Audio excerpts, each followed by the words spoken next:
to our October meeting. I have firstly an apology from Councillor Robbie Bryan. Is there any other apologies?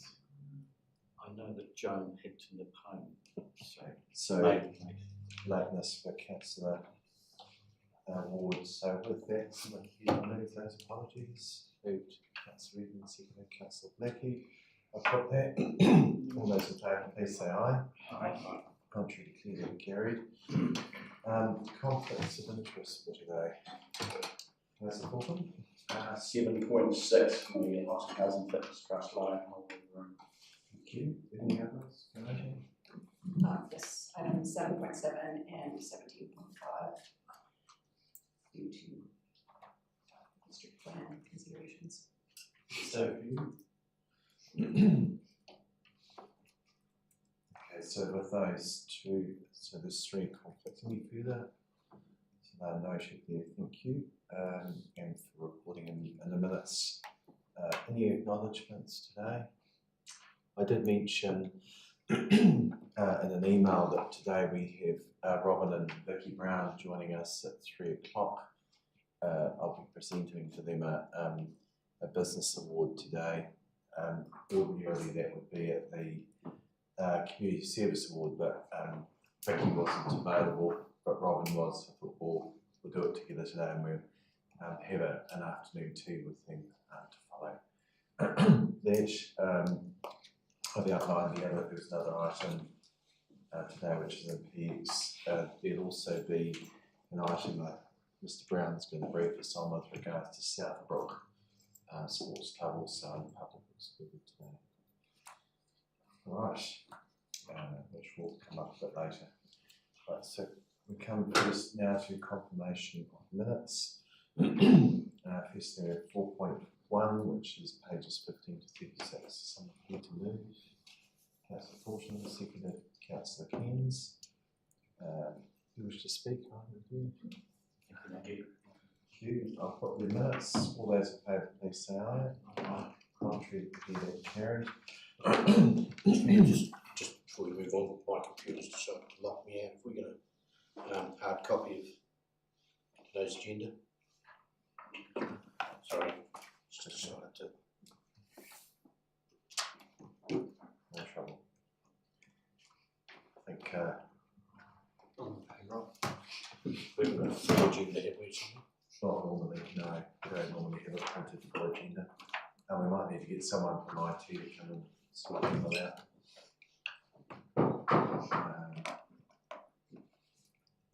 You're going to be able to manage perhaps looking over the Yes, you can come and join me. just for till we get you sorted. Okay. So any measures arising from the minutes? Okay. No, I have no deputations and presentations. Any agenda, no adjourned business. First item is under reports. It's item 7.1, so that's Janet and Jason who would come forward.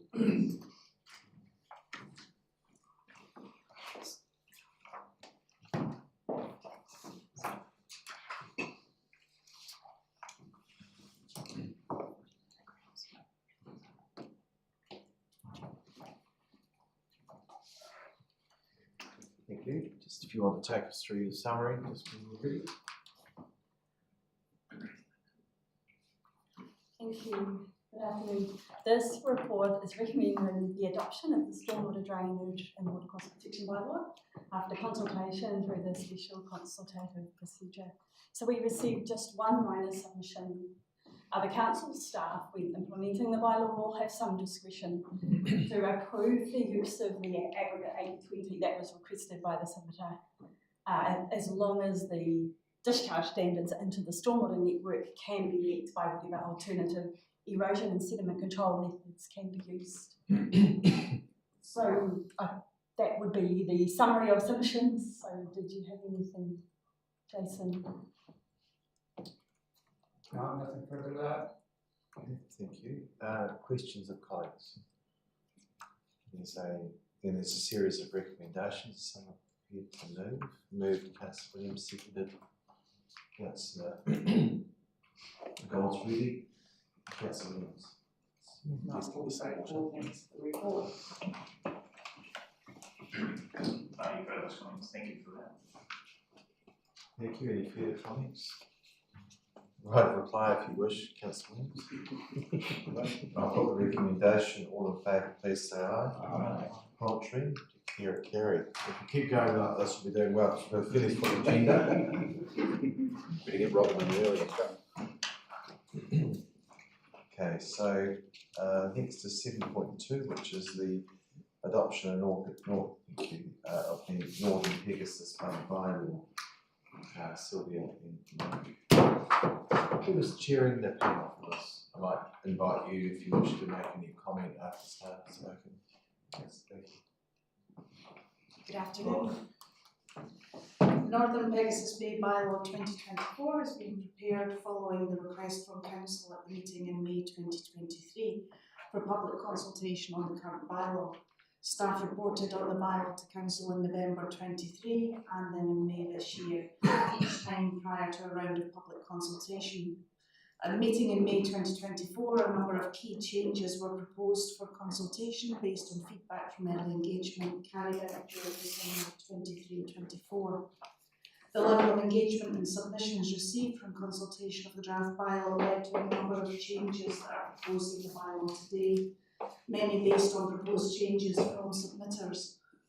The hearing panel participated in both rounds of consultation, initially providing direction to staff on the proposed changes for the bylaw, and then final amendments to the bylaw that is reported for decision today.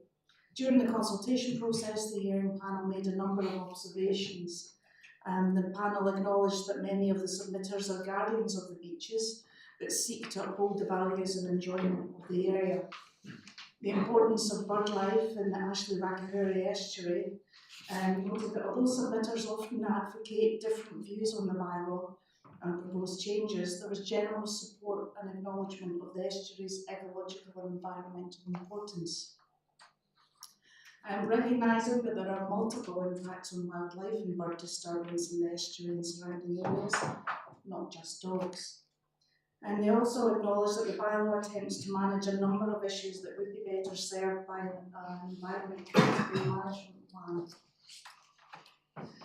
The hearing panel asked that Environment Canterbury give consideration to how the planning mechanisms can better recognise and protect the Ashley-Wakahuri estuary. Giving effect to the bylaw is best served by proactive measures, including education and signage. At one of the community meetings at Waikaku Beach, there was an opportunity to highlight work underway to manage predators in the estuary area and seek more volunteers from the local community. The panel also acknowledged the importance of bylaw enforcement, but also the restraints that we're currently under. And the central government is currently reviewing bylaw enforcement, which could potentially lead to some changes in the future. And feedback from submitters suggested that the implementation plan for the bylaw could consider some technology-based solutions, something called geofencing, which I don't think many of us have heard of before, to help support awareness of the rules on the beaches. And finally, recognising the need for evidence to monitor issues and effectiveness in the bylaw area. Following adoption of this bylaw, staff plan to develop an implementation plan to give effect to the bylaw, similar to what happened after the 2016 review. And this would then be reported to Council for decision, hopefully early next year. In the meantime, staff will work on preparing communications to advise the submitters and the general public on the bylaw changes, and also prepare messaging to support the increased activities that happen on our beaches during the summer months. That's everything. Thanks, Sylvie. Anything I have in mind? Nothing to add, but welcome for questions. Thank you. Councillor Blakey is chair of the panel. Anything you wish to add? I'll wait till we have the motion and I'll speak to the motion. The chair, I guess you're signaling you'd like to move the recommendation, is that correct? Yep. I'll come back to you in a minute. Any questions of colleagues? Councillor Bolton? Thanks, Mayor. Quick question. So can you tell us a little bit more about geofencing? I know this is immediate for My everybody here. understanding- What is this involved? My understanding is that using people's smartphones, when the phone detects using GPS that they're in a certain location, a message would then pop up on their screen. And the suggestion from one of the submitters was that we could use that to indicate what violence rules are happening in a particular space. Any other questions? Councillor Cairns? Thank you. Following on from Councillor Fulton's question, that would potentially cover the cost. Would that be right? And would we have budget to accommodate that geofencing? It was only a comment from our submitter. At this moment in time, we haven't looked into it any further. Thank you. Okay. No further questions? There's a recommendation. Prepared to move, Councillor Bailey. Prepared to move A2F, Mr Mayor. Seconded by Councillor Redmond. Shall I expect Councillor Bailey? Briefly, because Sylvia and Mike covered it very well. Just a couple of comments. I'm on page 98, 4.2. Protecting the natural values of the foreshore, and that was an addition, and that came from the biodiversity team, led by Sandra Stewart. We were happy to put that in. Moving on, page 99, the aircraft thing, not very controversial, where they control themselves and police themselves very well. Our only concern was their landing approach over the estuary with the disturbance to the birds factor, and Sylvia and Mike are doing a user agreement with them. We're very happy with them landing and taking off. We just don't want them coming in as an approach pass over the lagoon, and they've agreed to that. The gun dogs thing, 4.4, again, the people who take gun dogs in there are trained dogs, and we were not too concerned. They're not loose dogs running wild, and there's been no evidence that the gun dogs have ever disturbed the birds when they shouldn't be. 4.5, the fire thing on the beach. The problem we had there was we were kind of okay with cultural fires, except to make a cultural fire like a hangi, you have to have an open fire first to heat the stones. So we said, well, how can you have an open fire? How can we allow an open fire as a preparatory stage of a hangi? And so we took that out altogether and said no fires of any sort without prior approval from Fens and Council. The Fenton thing we just kept well away from, thank you very much. And the Hurunui thing, liaison with Hurunui to try and line up our boundaries better. And then the dog thing, which as you all know was always going to be the most controversial. And it will be. And we preempted that by pointing out before this thing happened that we knew this was going to be controversial, and the dog lot rallied their troops and presented quite strongly. The problem, of course, is that 90-something% of them are okay, but the 10% aren't. And so we steered the bylaw, the dog control bit of it, towards trying to control the 10% who don't play the game.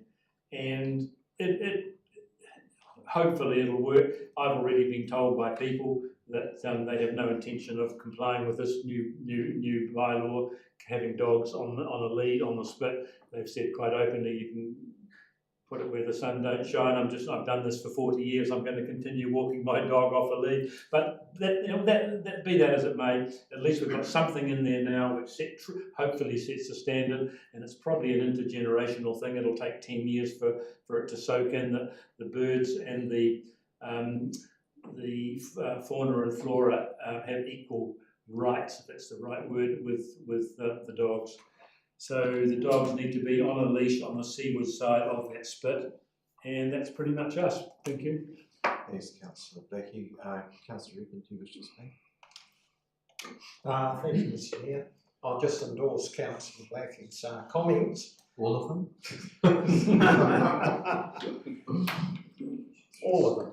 I'd also like to take the opportunity to thank staff Sylvia and Mike for their work. This was a big piece of work, really, and it started. Oh, could you just turn your microphone off? Sorry. Sorry. Okay. And it really started last year when I accompanied Sylvia along with Mike may have been there too, and we actually had a look at the beach, and I found that to be very helpful when we started to consider the submissions. The panel really had to balance competing user interests, and that's never an easy task. I think we have achieved a win-win. I think we've endeavoured to accommodate all users of the beach and give them all a fair suck of the sad, shall we say, in my view. There were some areas that we did note. Better signage would be advantageous, and probably ultimately better enforcement. If Councillor Blackie's comments are correct, we need to use our enforcement tools. There were excellent submissions from all sides of the arguments, especially over dogs.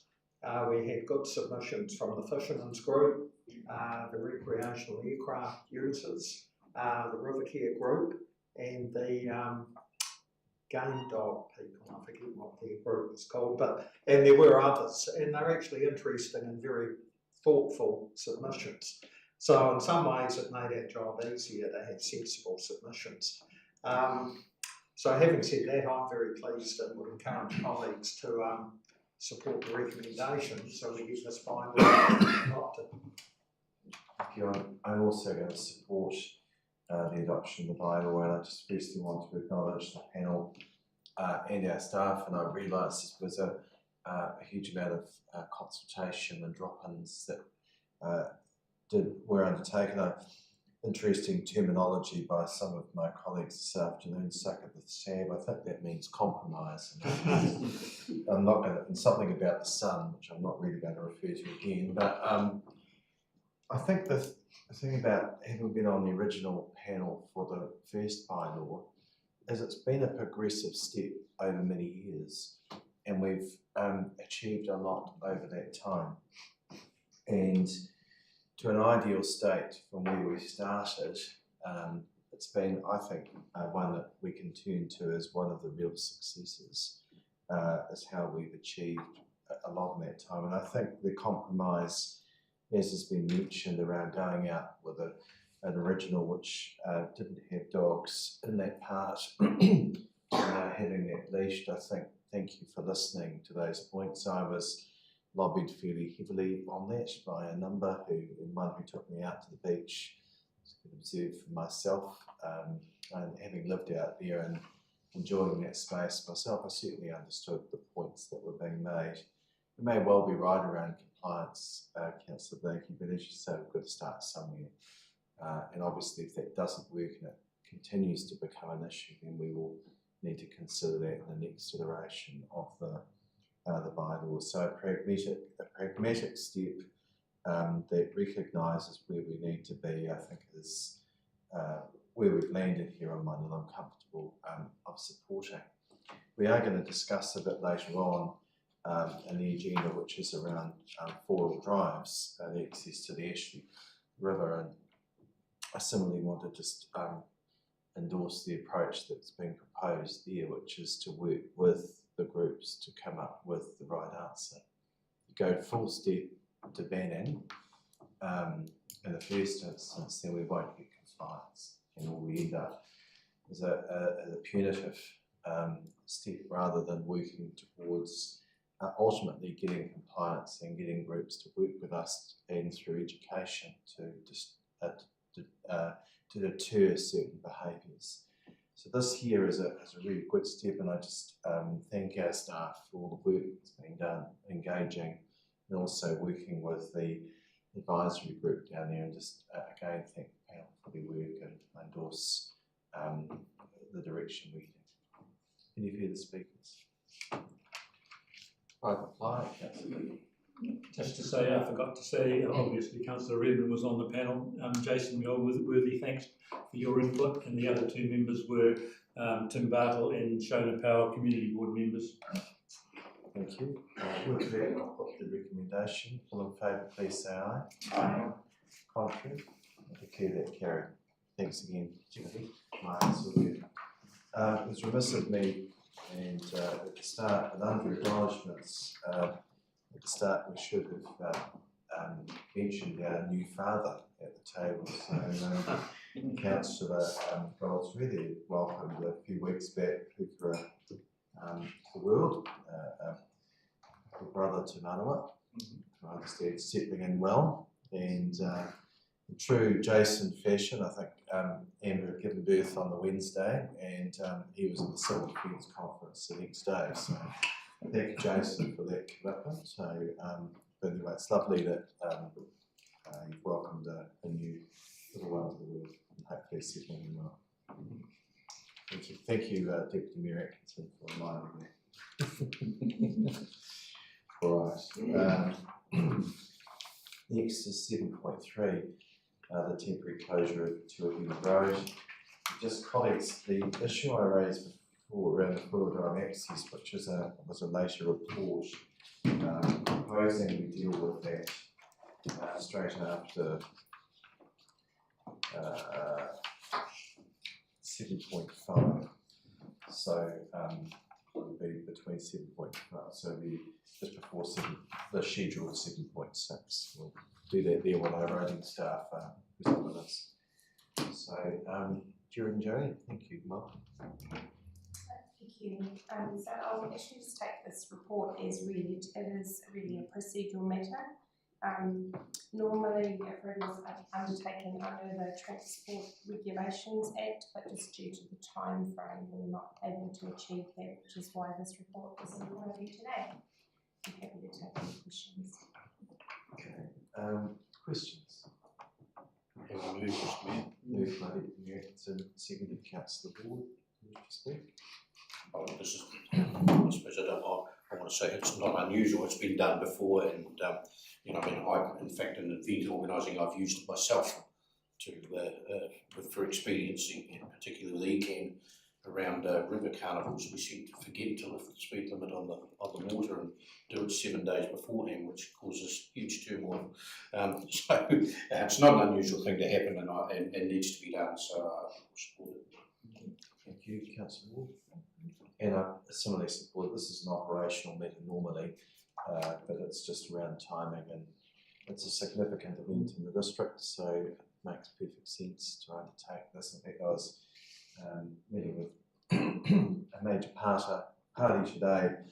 I just commented just how necessary I feel it could be so that we manage this well. So thank you, team, for bringing this to us. Any further speakers? Right, reply if you wish. Don't think so. I'll put the recommendation. All in favour, please say aye. Aye. Contrary? Carried. Thank you. You can remain if you wish, Jerry. Next part, which is 7.4. Can I just firstly start by saying just how much work you've had to put in, Joanne, and just how appreciated it is. This is an incredibly frustrating process, to say at least, where we do a regional land transport plan, then we do a national land, then we do wait for the GPS, which could go in a different direction, and then the GPS has to give effect, or giving effect to the GPS is through the NLTP. But in between times, we're supposed to have got an LTP all put together.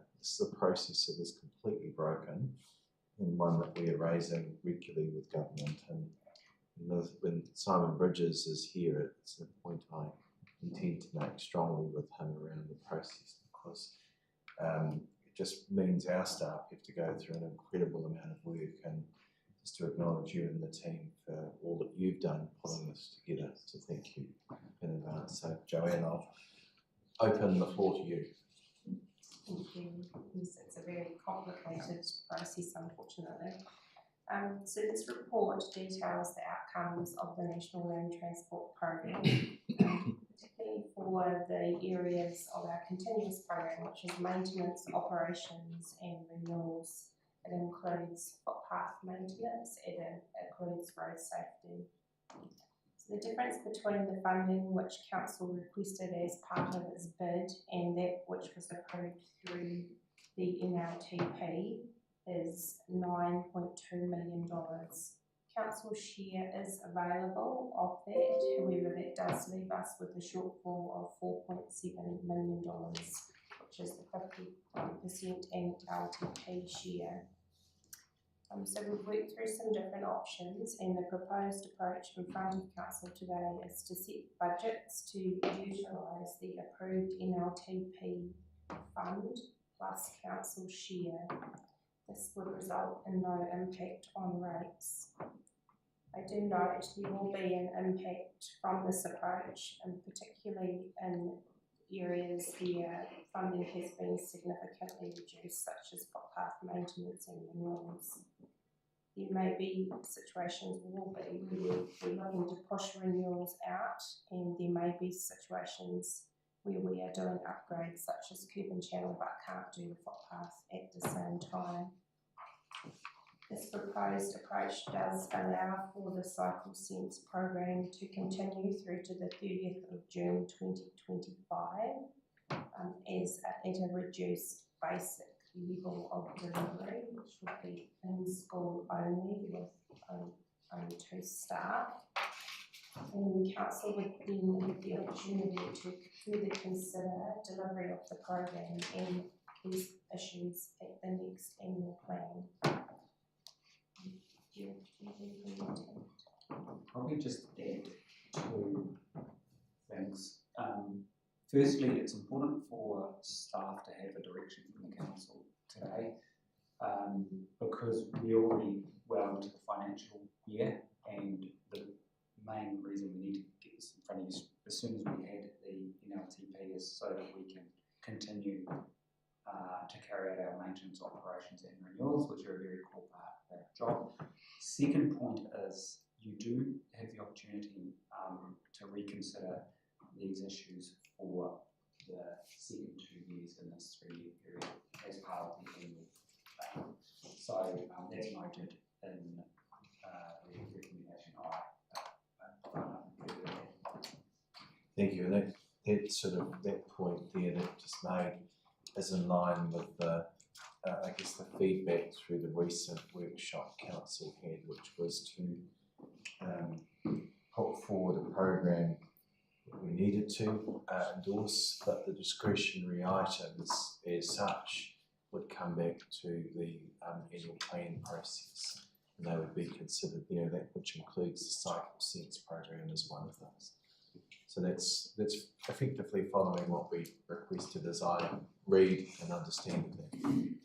Okay, so who's there? Olivia, followed by Thank you, Mr. Mayor. Just a question, and probably a quick one really, around the Mafeking Bridge, and I realise why the improvements are coming out, but there was a health and safety issue on the Mafeking Bridge around the chain mesh netting that was across it, not the floorboards or anything else that, you know, in the major project, kids catching themselves as they're going across on their bikes. How does that sit in here if this project is removed from there? Where does that come? Can it come in somewhere so that can be? So is it Mafeking or Manville? Mafeking is covered in the second report, which we haven't got to yet. That was the widening of Mafeking. In terms of general maintenance, that would be done under... That's what I wanted to clarify. Yeah, no, that's right. Done under maintenance, bridge maintenance budgets. And we will be progressing a number of improvements. We've also got the Mandeville Bridge. Oh, yeah, sorry, I'm on the wrong one. Yeah, it's okay. People didn't have a computer going on. okay, Councillor Fulton. But I have an answer. Thank you, Mr. Mayor. Jared, thank you. Regards to footpaths, will the proposed reduction in budget for maintenance and renewals of footpath, will we be able to maintain the minimum service standards in terms of safety? I'm thinking degradation of, bitumen, seal, trip hazards, all that sort of stuff. What sort of level of deterioration can we expect? Yeah, that's a really good question. What we have done is allowed for additional general maintenance work to be done under the budgets here than from what we've done in previous years. but it would mean we were doing less in the way of renewals work. Through this next year, we will also do a review of all our footpath repairs that are required to give us a better understanding ahead of the annual plan what that needs to look like over the next 2 years, and then we can bring that back to council early next year as part of that annual plan process. So this really old, it's just the will we just see, I think someone referred to the other week, will we see a whole lot of dazzle out there but not much work? Is that what we're going to see? It wouldn't have to be deferred effectively, you know? So we have done a full review of all of our towns, and we have marked up all the repairs and recorded all those. So now we're just working through delivery of those, and it will take us a little bit of time to get through, but the plan is we do all those maintenance repairs. What you're likely to see a little bit less of is the full renewal where we do the entire footpath. Having said that, our footpath stock are generally in reasonable condition. I think we can afford to do this for 2 or 3 years, but beyond that, I would be potentially coming back and saying that's not something that's sustainable in the long term. Thank you. Just note, Mr Chair, this is continuous spelling of the North Canterbury Sport and Recreation Trust throughout the report and various variations on it. So it's just for procedure. We've gone different goals. The report itself? Yeah, the report itself and the issues. Yeah. So just in that. Well, it makes the explanatory notes, but yeah, just. Yeah. I think in the recommendations it's fine. So, okay, so yeah. Might be just a bit of an update reporting if we just a refresher there. Yeah, it's really good. Thank you. Thank you for spotting it. Chocolate fish. Chocolate. Any further questions? Recommendations? Anything to move? I'll move. The chair, so repeat second. Councillor Redmond. Just look, as I said at the, I guess at the intro to Joanne, I just want to acknowledge the work that's gone in here. And it is very frustrating. We did not get or achieve where we would have liked to have been. However, this is not an unusual picture throughout the country, and we're in the same situation, perhaps a little better than some, but in a similar situation everywhere. And that is just a result of where the budget's sitting. So we have to make the most of this, and what's been put forward to us is a program that's, there is based on what we've presently projected, with no rating impact in this current approach. If we wish to add more to that, that'll be a question that we will need to consider, rightly so, through the annual plan. And there are things that I think we've all got that are important that we'd like to see. What you mentioned before around the dazzle around the place, well, as a frequent walker of the streets, for exercise, I might add, I do notice that, and it's where we've got tree roots and other repairs which have been identified. They are a priority to have resolved, and that is something we'll have to just understand better as we come through the budget process. Townsend Road to me is another priority where we've got culverts, an old culvert there. The work's been done to shift the big pipe. Now we need to complete that. That's an important route into via Westbelt in that part of Rangiora. The other is around the cycle linkage in Woodend, which is between Woodend and Pegasus, which I see Councillor Redmond's forwarded on an email from the board, Woodend Sefton Community Board, also something we may want to consider at a later point as we come to February. So there are a range of things there that we'll need to contemplate and decide whether what has been recommended is which is a no rates impact, or one where we add to that, and to be fully cognizant of that. That's why we asked that it all comes to February, and so we keep a complete picture of all the consequences, and we can make that decision in a whole, not making piecemeal decisions along the way that have a broader consequence. And when we get to our February meeting, find that our hands are well and truly tied. So, because of the consequence of previous decisions we've made, I think that's the right approach to undertake. So, the Cycle Sense program is another of those. I think it's prudent to give additional funding. Whether we decide to continue that program beyond the period indicated of 30th of June is a matter we will need to consider, but I think it's important where there's staff employed that there is an opportunity that we signal that, and that there's signals that to the Trust, who's an important partner, and they may well wish to continue with that program or potentially look to seek funding elsewhere. But that'll come back to us again in February, and we will consider whether we wish to consider funding beyond that. So with that, I endorse the work that our staff have undertaken with this, and appreciate, as I said earlier, appreciate all the effort that's gone into effectively revise an entire budget in order to meet the compliance requirements from the government's decision-making process. Second, Councillor Redmond. Thank you, Mr. Mayor. The council requested almost $60 million, and we received almost $50 million.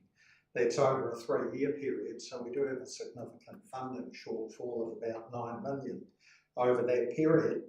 And I think the recommendations here have ended up in quite a good place. We've had to prioritise where we're going to spend the money, basically, and I think we need to be conscious of getting bang for the buck and to benefit most people. We can't benefit everyone, and there will be some disappointed people, and I'll speak when we deal with the next report on the Ravenswood walkway. Noticed I've called it a walkway now. So that's coming up in the next report.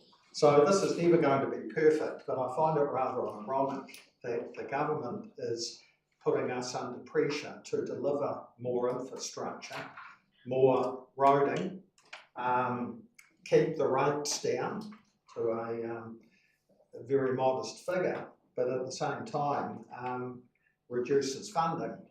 So I think that really reflects the government's finances more so than ours. They simply don't have the money to fund what they're asking us to do. And so we're between a rock and a hard place. If we did everything we wanted, there would be a rate impact, and that's probably not acceptable to colleagues. I am pleased to see that the Cycle Sense program will continue, albeit in a scaled down form, until the middle of next year.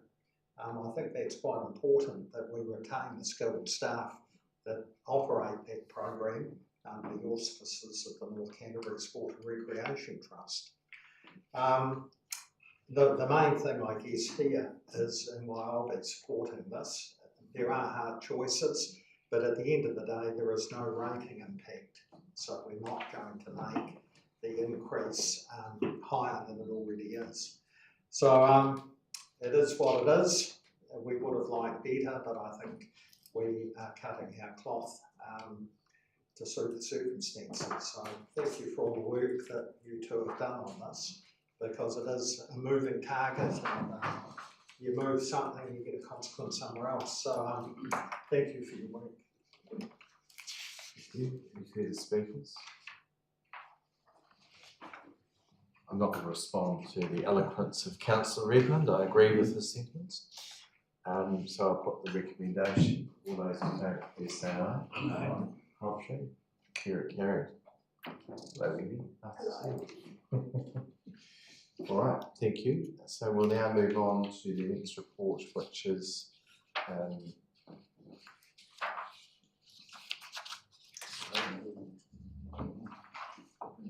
7.5, pages 177 to 194.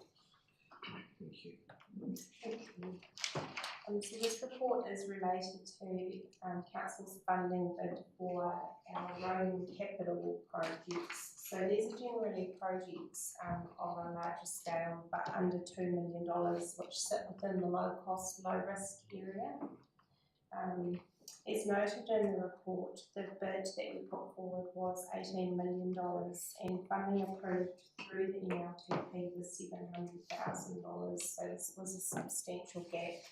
And again, this is not dissimilar than what other councils around the country are facing. For us, this includes what we've done with the proposed approach for this report is looking at a staged approach or some different options for how we could look to progress some projects where funding was available, or position ourselves to be able to respond if funding does become available in the future.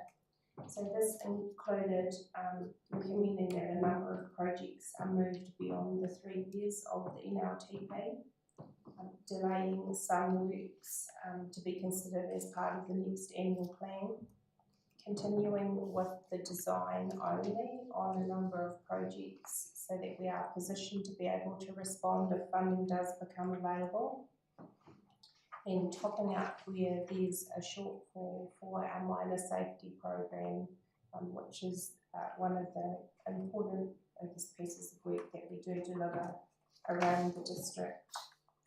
I would just note a couple of items. So we have proposed that the Fernside Todd's intersection stays within the projects that is undertaken and is fully funded by council.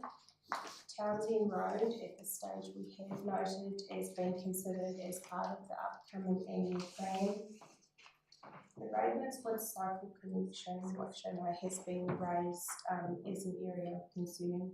The reason that this has been suggested to be moved outside of the current NLTP is that is an area which we are in active conversation with NZTA about whether that can be delivered through the Woodend bypass works or not. So that's the reason why we've indicated that one is moving out. With that, I don't have any further, Jared. I'll just reinforce the point Joanne made. We're trying to make sure we keep the design of some of our projects on track. That served us well, taking that approach in the last NLTP, where we were able to pick up funding in the latter part of the NLTP. So I think that's in the best interest of the council to keep itself in that best position. The two comments I made on the previous report, I will make the same here.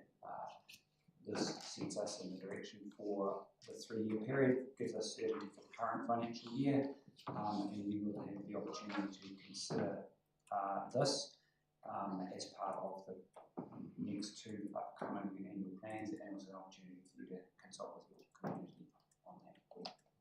Just one further thing I'd like to add is that overall this does result in a reduction in rates over the next 3 years, and that is in effect because we are moving quite a number of projects out.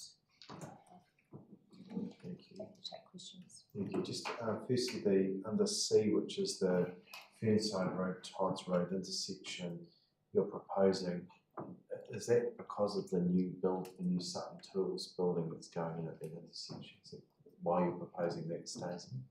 We're proposing that one stays in just because that area is generally increasing in terms of its busyness, and there is a very real safety issue at that intersection. Sutton Tools is just one of a number of developments in that wider area which are going to continue to put pressure on the intersection. Thank you. Councillor Hines. Thank you, Mr. Mayor. Thank you, Joanne and Jerry, for the unenviable task to try and work out which gets priority over one another. Harping back to the Woodend Ravenswood walking connection, you're in discussions with NZTA. Based on that, what would your like the bypass isn't going to be completed by maybe 2030? Is that correct? So when would you envisage this walking connection be implemented? Because it's still a long way away, I'm assuming. Would that be correct? And I'm getting the feeling from the community that they're saying, no, we want this walking connection with Ravenswood to be done sooner. Any comments?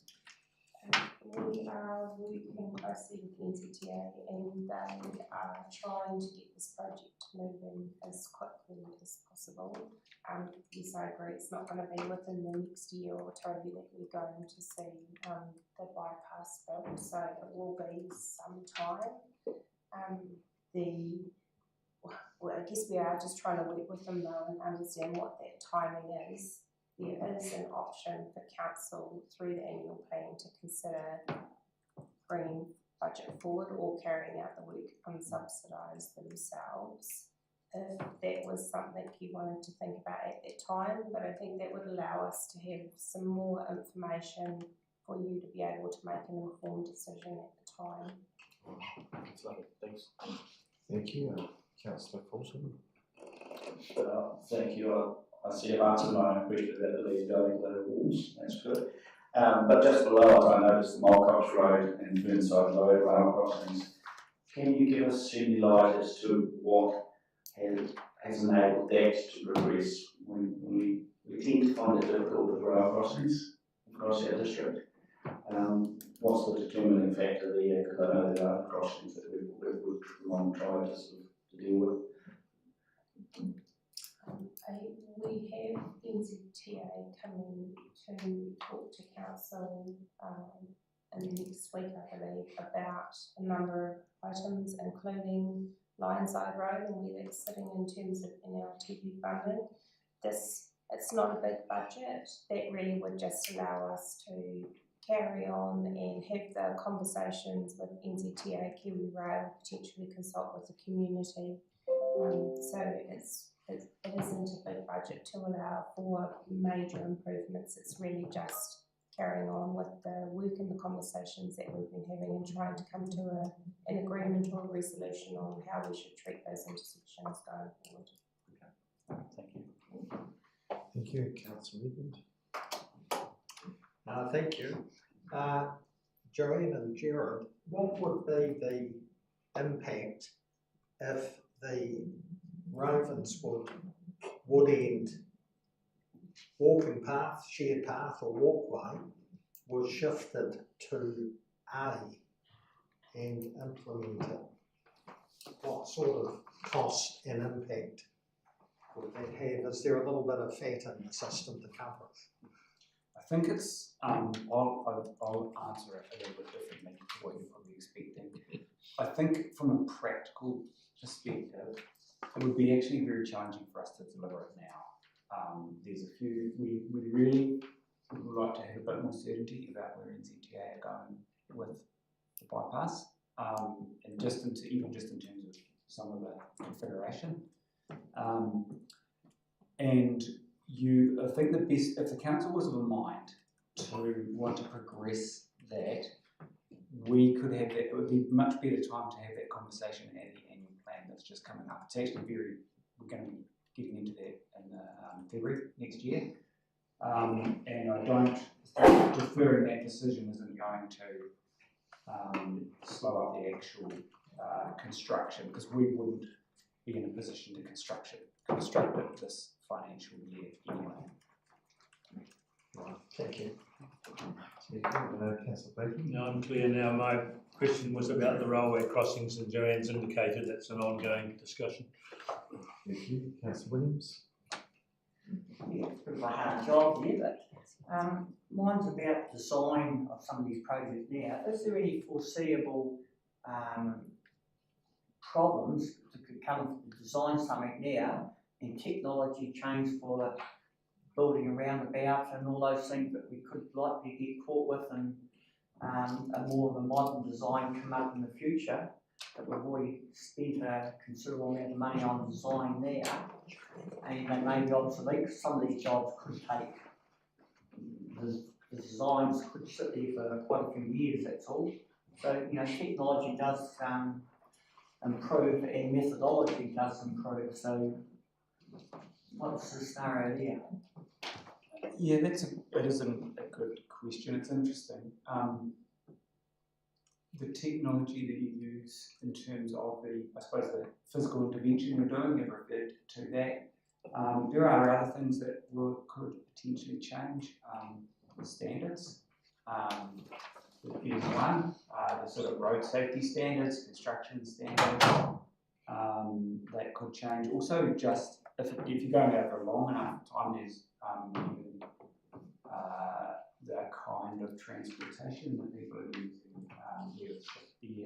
So look, so they're good things to think about. I don't think with any of the projects that we're looking at that would be a significant risk. I think on balance, we're much better to get on with the design. We are, the ones that we're talking about the design, we aren't talking about projects that we think are way off and never. And I can't say 100% there isn't a risk there. You highlighted something. I'll probably talk to a few more. The other, and the most likely outcome would be, if there was some kind of change, it might be a little bit of a modification to the design rather than a wholesale change. But on balance, I think we're better off to get on with these designs. Thank you. Any further questions? Got a series of recommendations. Here to move. I'll do it. Seconded. Councillor Means. Take you, Councillor Means. Sure. I thought it was your hand. Everyone dived to move it. Look, it's been made, the points have been well made here. Again, what I said before applies here also. I'm in agreement around Burnside Road, Todd's Road intersection. It makes sense with the pressures that are mentioned. It's becoming a fairly major route area now as well. And also the other projects that are mentioned in here. I think the Woodend to Ravenswood walking and cycling connection, you know, I think the right process is seeing if we can get that advanced at the time of the bypass, and I think we've got a very strong case. Let's push it as hard as we can. Then if we can't, that's a matter that council will need to consider at that point. I agree with the board. The priority, in fact, the safety improvements are very important in that area, and from what we're starting to see already with some of the present designs, a number of that will be addressed with the new bypass, assuming it takes shape as some of the indicative discussions are suggesting.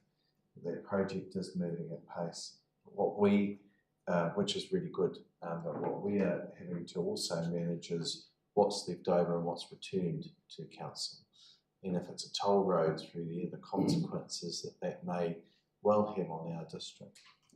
But we've got a whole district to run here, and just because we haven't received funding, we have in the past progressed design work, and we've been in a strong position in order that they can be then picked up and advocated at a later stage. So I agree with that philosophy.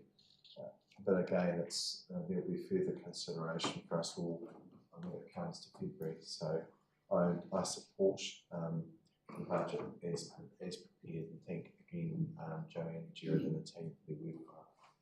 Thanks, Thank you. Looking at this, I can see that you put an awful lot of work into this report as well, and yes, a heck of a lot of effort to turn a salad into a silk purse.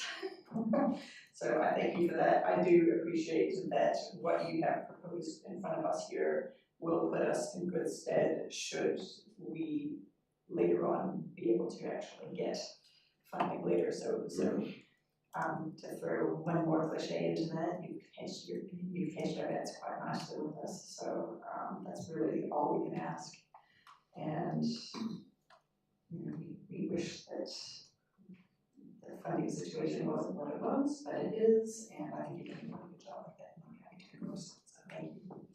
Thank you. Councillor Redden. Yes, I'd like to propose an amendment, Mr. Mayor. The amendment is that the Woodend to Ravenswood walking and cycling connection be shifted to F to enable it to be considered in the annual plan process. rather than being kicked outside of the current NLTP. It's already been suggested that it would be, Councillor Redmond, but it Just will be to considered clarify. in your plan, but see if there's a seconder for that. Okay, so you're proposing that it shifts into F?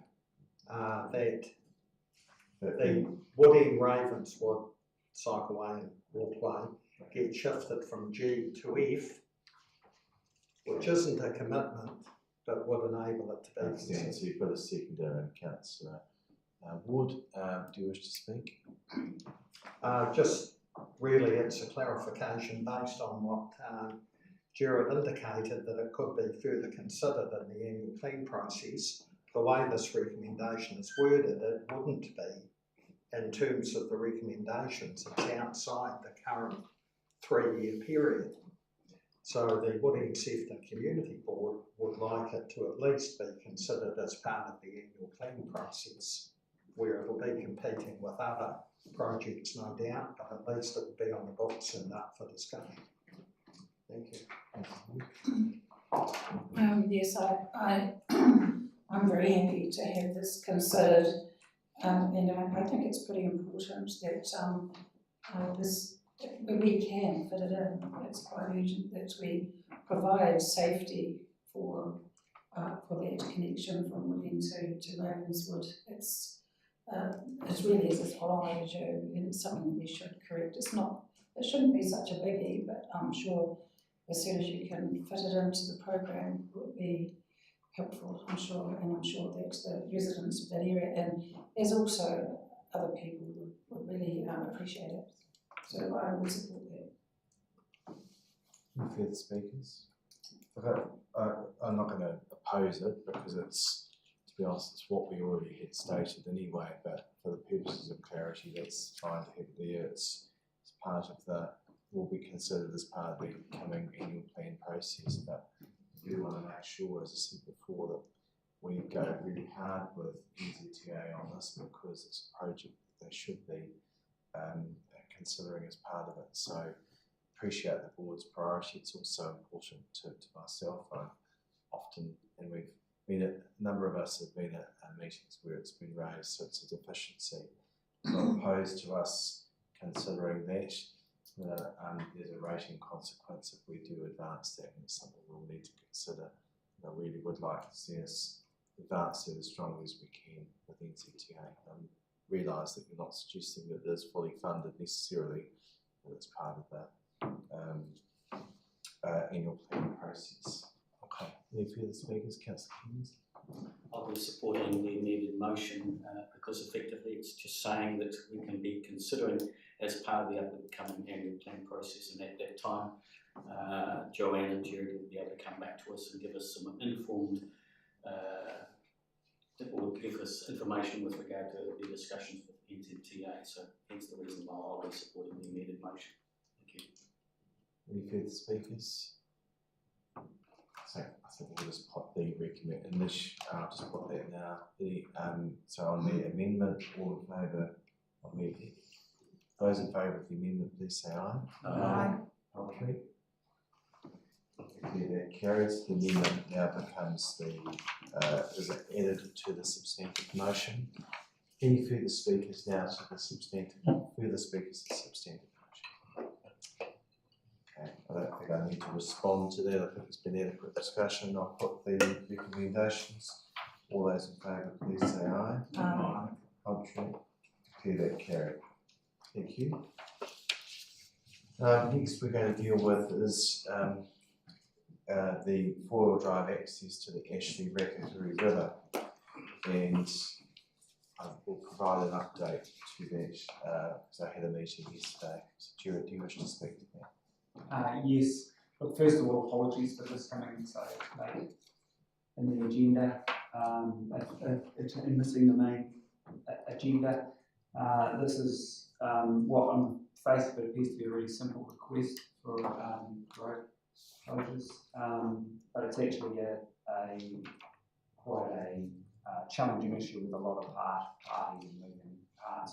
I will take the report as read. I am aware the council have had to the Oxford and Rangiora Community Board had workshops with Department of Conservation as well as the council, so you've got a very good understanding of the background. I have had some recent correspondence from Environment Canterbury just that came in after the report went out.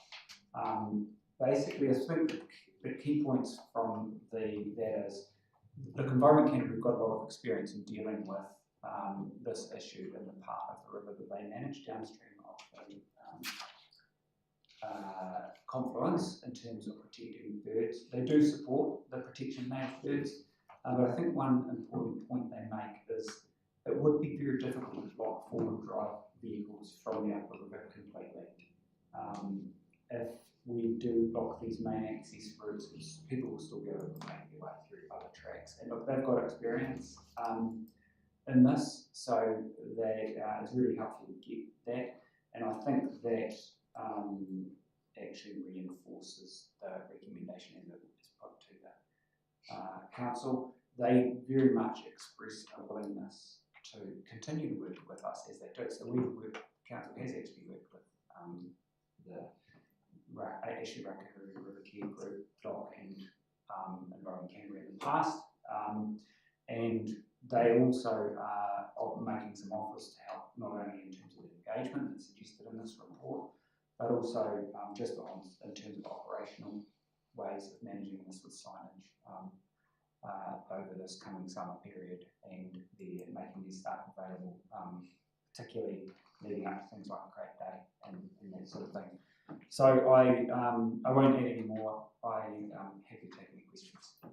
Thank you. If I could just add is that I convened a meeting yesterday with Department of Conservation, the Ashley Rakahuru River Group representatives, so they also support the proposed direction here.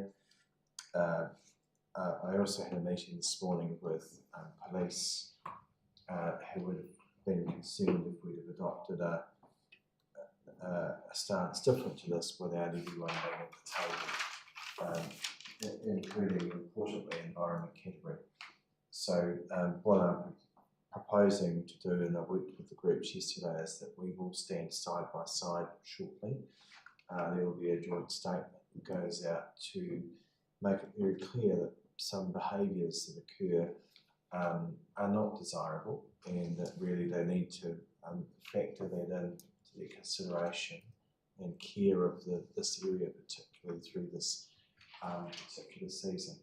Banning four-wheel drives from that isn't really the answer at the moment, and there's a willingness of four-wheel drive clubs particularly to work with the council, and not only the CAT but with this particular groups to come up with a solution. But at the end of it, we find that there is still going to be problems here, and we may need to consider more punitive action. But at this stage, going down that path wouldn't be the answer. Appreciate what Doc had said last time round at our meeting, and I understand their passion. They like what we're proposing here, and think that with the Rakahuru River Care Group is the right course of action. So I just wanted to make that clear. I will convene a meeting with the various parties soon to have a discussion about what options there might be, including inviting ECAN and four-wheel drive groups to be party to that. Unfortunately, their voice hasn't been heard, and I think they should be heard before we make any decisions around proposed actions. But I didn't want to see us knee-jerk necessarily and make the wrong, it's not knee-jerk, but to make the wrong call when there's a range of factors that we need to consider. But our boards also need to be involved in this discussion. So there's a bit of work to be done before we go down the path that was being suggested. So this is a step, I think, in the right direction, but importantly, it's around the importance of that area. There's a lot of people that do love and care for this area, and making sure that those behaviours are deterred is the answer in the first instance. So, questions? Your question, Councillor. Just further to what you were just saying, Mr. Mayor, would this issue be a good candidate for a citizens panel, essentially? In the spirit of nothing about us without us, obviously there are various interests and opinions at stake here, and I don't know that any of them understand fully the issues at hand for all sides involved. I don't know the answer to that. Would this not be a good chance for instance, the four-wheel drive community to understand the concerns of the conservation and for the conservationists to actually have a better handle on just what the needs are of those that wish to access? That's why we're convening a discussion in the first instance, whether that's the right. I don't have a fixed opinion on that, Councillor Mealings, but let's have the conversation first and see where we get to. Any further questions? Councillor Fulton? Just a question about particularly the all drive clubs and their representation. And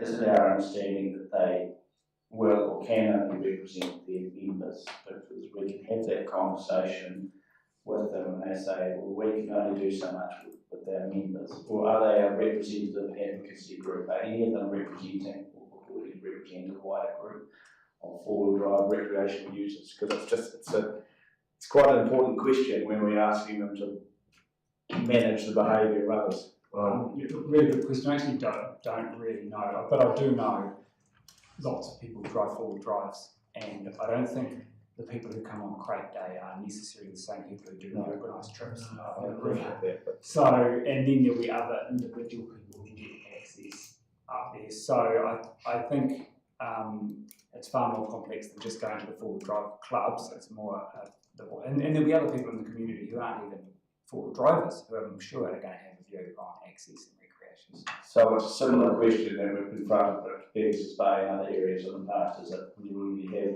user groups and then we have others, we use the whole. Thank you. Question, Councillor Williams?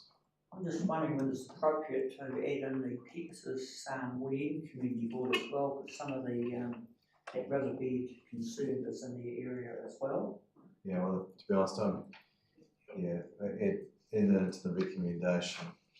Well, in fact, all boards, to be honest, all boards, just a workshop with all the community boards.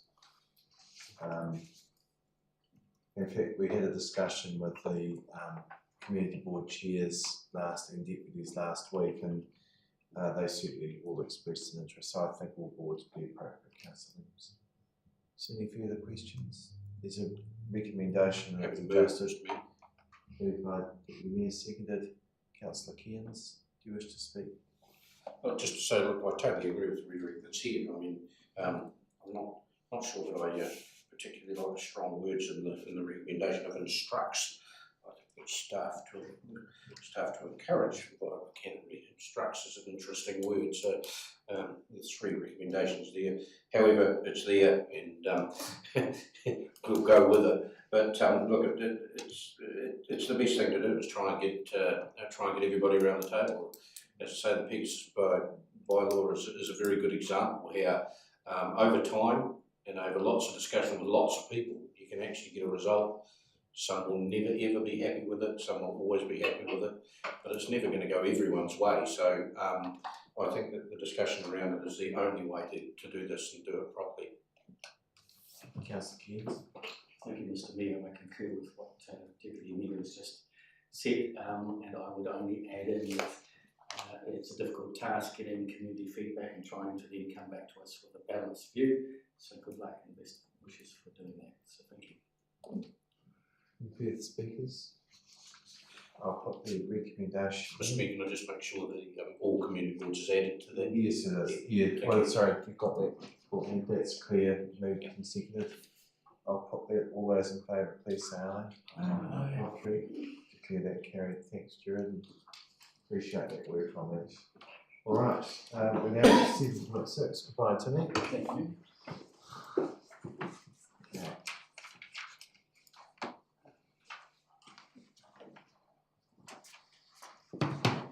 Pages 195 to 227, Chris. Thank you. Thank you. The purpose of this report is to seek approval from Council to issue a $200,000 loan to the Oxford Health Fitness Trust. The details of the loan are identified in the recommendations and also in 1.2. The loan would be provided in a lump sum to the Trust at an interest rate currently 4.65, which is Council's average cost of borrowing. That would be determined every 12 months. The loan would be for a term of 10 years, commencement date being the 7th of October, with no establishment fee. The Oxford Health and Fitness Trust, a report was prepared and Council approved in principle the issuing of this loan on the condition that the Oxford Health and Fitness Trust tried to seek external funding from the likes of the Rada Foundation. They have been to the Rada Foundation and tried to seek funding, and they were unsuccessful in doing so. That's identified within the report.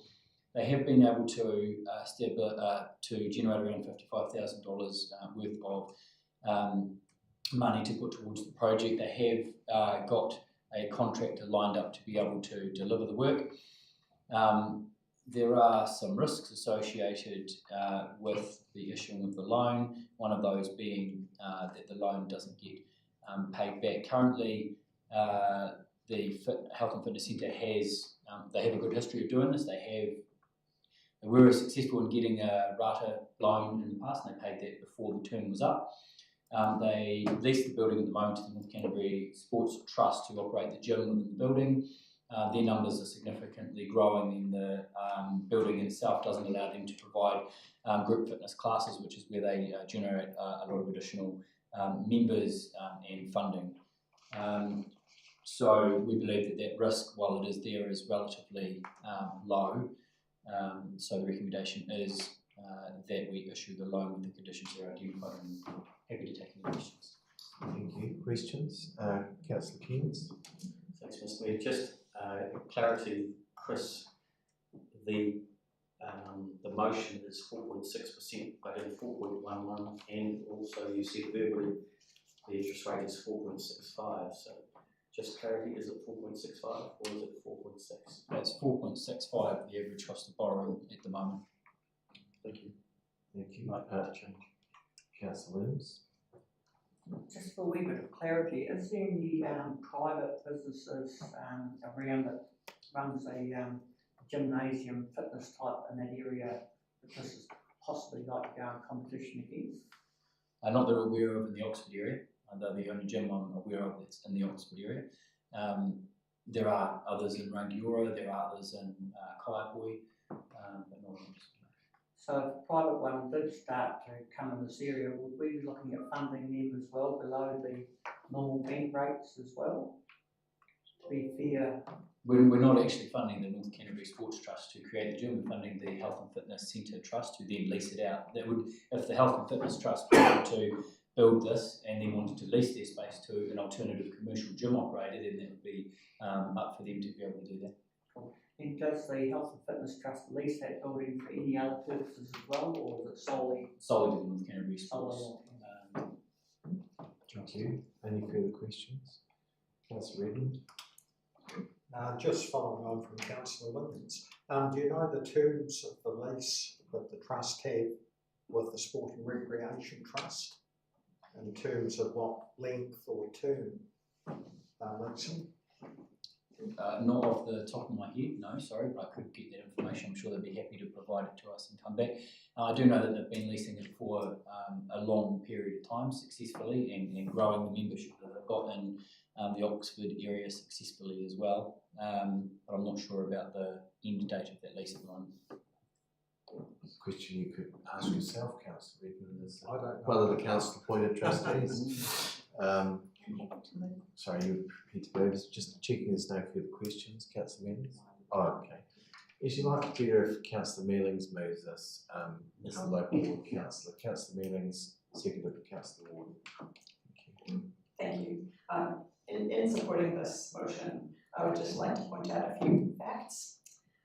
One, that Oxford doesn't have another gym. They haven't to my knowledge, for some time, if not ever. They are growing in numbers. They don't advertise. They just, as Oxford grows, more strain gets put on this facility. And they are fairly isolated really from the rest of the district in that capacity. There's no other transport. You have to get in a car and drive for 30 or 40 minutes to get anywhere else. This is a really well-used facility that needs to expand. They have done their homework. They have applied elsewhere. They have looked for other sources of funding and haven't been successful in that. They have proven that they can pay off a loan. They've done it before, and they've done it in less than the time that they were given. This project would not have any effect on rates. They are going to be paying it off themselves. And realistically, it's a good option to enable our community to have better facilities that we know are going to be used, and there's a fallback if that didn't happen. So basically, there is no downside to this. It's not costing anybody anything, and it is delivering a valuable service to the Oxford community. And I hope you support the motion. Thank you. Thank you. I also support this. I think there's a great need in Oxford for a gym, and they have in the past been very responsible with their borrowings, and I'm sure that they'll continue to work to find alternative funding if they can and pay off the loan in a short space of time. They won't stop. I'm sure they'll continue to see if they can get additional funding, and we've covered all our bets anyway, so that what we're doing is giving and supporting for an additional health and fitness area, so that the people of Oxford and surrounding areas of Oxford can enjoy fitness and a bigger gym, which they deserve. So I thoroughly support this. I support this as well. It's a lot of it acknowledged the immediate past chair, who's present in the room. I assume that's why she's here. Former councillor Wendy Doody, and just acknowledge the role that she played for a number of years. I remember being involved in some of the original fundraising when I was a ward councillor out that way, and the huge effort the community went in to raise the money in the first place. They operated the gym for a number of years, and then it was felt the better operator really was the sport, and to form an alliance with the Sport and Recreation Trust, which they did, and that's been a really good outcome. The fact that they've grown and they need more space, to me, this is a no-brainer. It's an in and out, and using our ability for them to, at our rate of borrowing, that assists and helps the community. Well, these are things this council is always open to doing and should be. It's part of what we do. And I have no concern in that regard, especially with an effective partner like the Sport and Recreation Trust backing this. I know he's not here presently, but just to acknowledge Councillor Fulton, who's the present chair, who would realise that these are, whilst there's the Sport and Recreation Trust in behind, there's a local committee and it's voluntary, and all the effort and time that goes in. So, and they've secured as I understand, a really good price from a local builder, or a builder. I'm not sure if if they're local or not actually, but in looking at the elevations and there, looks like it will add and not be out of place in Pearson Park, which is where it's located. But there is no other gym operator out there, as I understand it. That's why the community went about, as they have always done in Oxford, raising money and doing things for the things that they see as important for their community. So I encourage colleagues to support this. Councillor Redmond, followed by Councillor Williams. Thank you, Mr. Mayor. I too will be supporting this. There is a small risk, but that's mitigated by the fact that if the Oxford Health and Fitness Trust is wound up, the ownership of the facility and assets come back to us anyhow. So it is a community facility at the end of the day. Their ability to repay the loan is, of course, dependent upon having a tenant in the premises, and they do have a tenant. I'm not sure the length of that lease, but it is a reputable tenant. So I think the risk is minimal, and we are providing a facility for Oxford. And it was my understanding that the builder is a local Oxford person. I'm 99% sure that's the case. So I guess the people in Oxford are doing it themselves, so I'm happy to support it. Thank you. Councillor Williams, followed by Councillor Keynes. I will be supporting this because I think it's good to see the health and fitness in the area, but I do not believe the council should be a banker all the time. We're getting close to our ceiling debt. I realise this is not going to cost the ratepayers any funds, but I do believe it's such a commercial enterprise, it probably should be a commercial decision, because if a private person wanted to go and build a facility there in competition, and I realise there's nobody looking at it at the moment, it's got to be a fair suck of the carrot as such for all intended. But I'll always support this because it's the only one in the area. I was to ask the Chief Executive a question. What is the debt ceiling for the council? That's clarify where the council will be left by approving this loan. That's an interesting question. I haven't calculated that recently, but our debt ceiling's been increased to a maximum by the government to 350% from our own self-imposed one around about 250% at the moment. I'd have to double check. The last time I looked, we could probably raise about 150 million. So on top of the debt we've got at the moment. So by approving this, we won't be getting anywhere close to the debt ceiling, is that correct? That's correct. Thank you. Councillor Keynes. Thank you, Mr. Mayor. I'll be supporting this motion. I see Oxford as one of those outlying areas of ours that need a lot of support. They've obviously gone to various different funding organisations to try and get funding, and they've come up against the no's all the time. So I think it's wonderful that the staff of council have come up with this solution, which isn't going to have an impact on our rates, but it is going to be supporting a wonderful community that's obviously banding together. And if they can do it an alteration and only costing $200,000, I congratulate them. It just goes to show they have a real localism sort of mindset in that area, and it should be congratulated that they do such wonderful work in the community.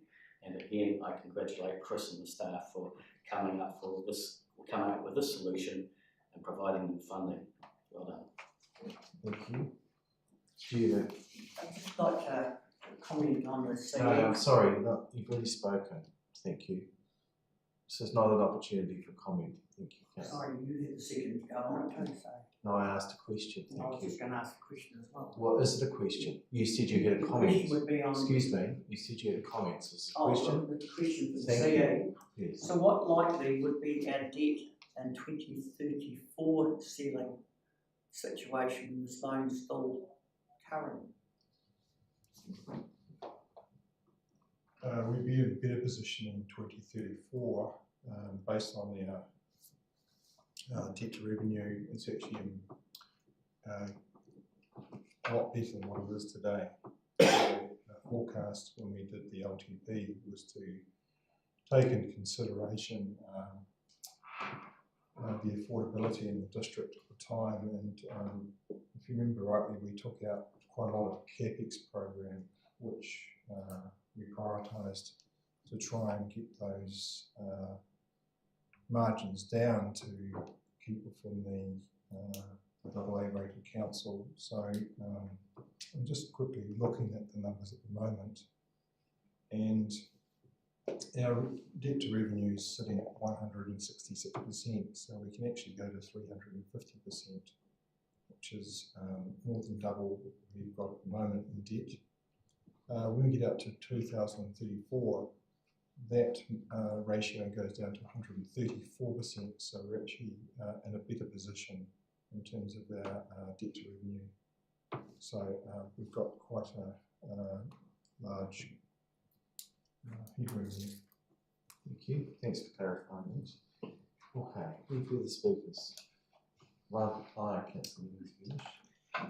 Oh, sorry, I appreciate all of that conversation. It's quite good background to know. We're talking about $200,000, which will be paid with interest over 10 years.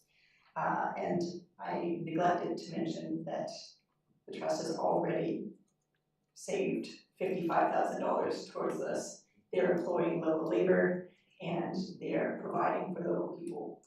And really, how much better could it be?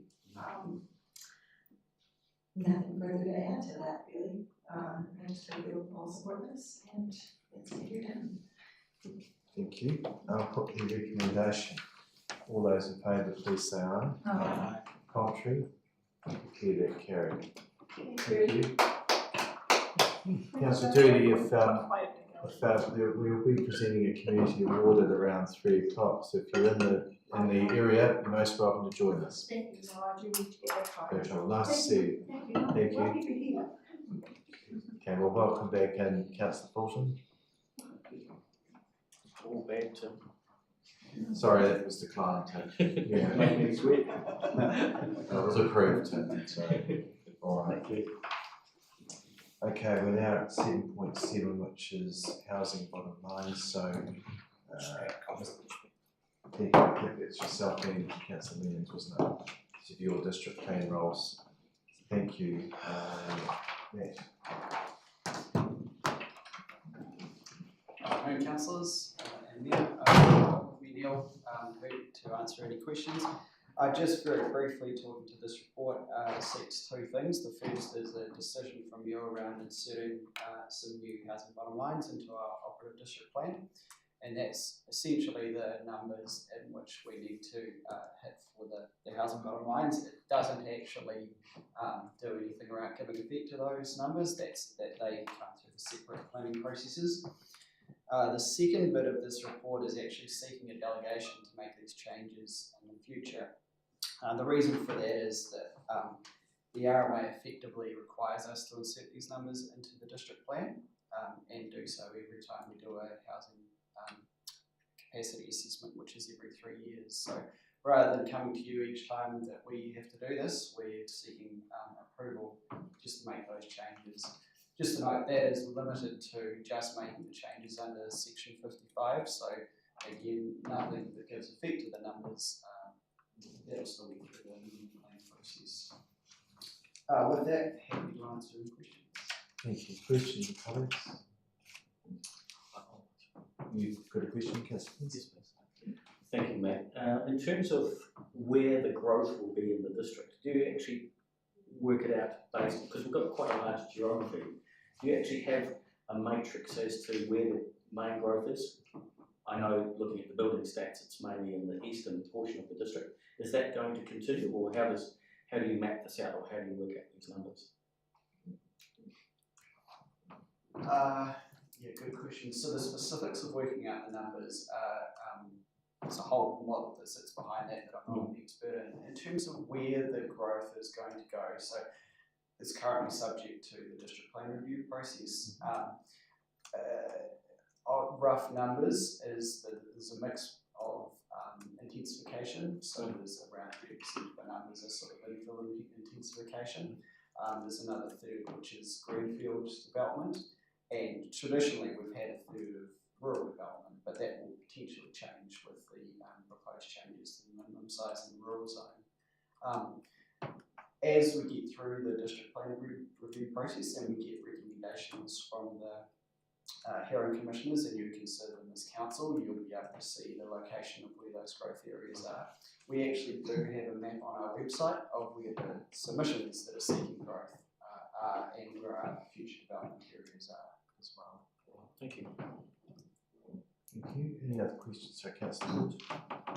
Thank you, Matt, for this. I see that in your graph there with the projected growth, short term 22 to 32, which averages out at 560 building consents a year, and then your long term for the next is almost half that at 380 per year. Why the drop? Why are you envisaging that you're going to be almost half of what we're achieving in the next 10 years? Again, that's probably something that I need to get the experts to do. There is some evidence on that as part of the district planning review as well. My understanding is it's the growth in terms of the demand is largely driven by both migration settings and births and deaths, and obviously births and deaths are dropping, and migration settings may drop as well. So it sort of predicts a long-term trend. And while it is based on a rough average of, say, 560 per year, over the long term, it doesn't work out that way. So you obviously have peak years and downturn years as well. Yes, I sort of know that, we've actually averaged more than that in the last, and I understand that from the earthquake recovery, but we're, at 380, it seems to be quite low for those 20 years from 32 to 52 per year. It seems really, really low. It does seem low, and that's perhaps a question I can come back to the council on in terms of a workshop. Don't have the answer in front of me, but yes, that's something we can. You could come back on that. I think that would be helpful. Thank you. Any further questions? There's a recommendation. You prepared to move? Moved Councillor Ward, seconded by Councillor Goldsworthy. Councillor Ward, you wish to speak? I'll just thank you for your work that you do, and we'll just see how it develops. And I'm sure it's just reports, and I'm sure that we'll beat these figures that you've got there, but time will tell. I won't be around, but anyway, good luck. Councillor Goldsworthy, Bush. Thank you very much, Mr. Mayor. Thank you for the report. Just a note on it would be very handy in the future if any changes were made that the memo will be sent out to all councillors, just so we're working with most up-to-date information. Thank you. Any further speakers? Councillor Redmond. Thank you. I'll be supporting the recommendation. I was pleased to hear that both births and deaths are dropping. There's somebody perhaps facing one of those, getting closer. We are an ageing population in the district, so I can understand the birth rate dropping, but I'm pleased to hear the death rate's dropping too. Oh, it is. Right, any further speakers? Good updated projections. Right, I'll put the recommendation, unless you wish to respond, Councillor Ward. Yes, I will. I agree with Councillor. Probably mostly. I'll put that. All those in favour, please say aye. Aye. Contrary, carried. Thank you. We'll just, thank you both. Just get council comments back, and we're at 7:28. Kelly.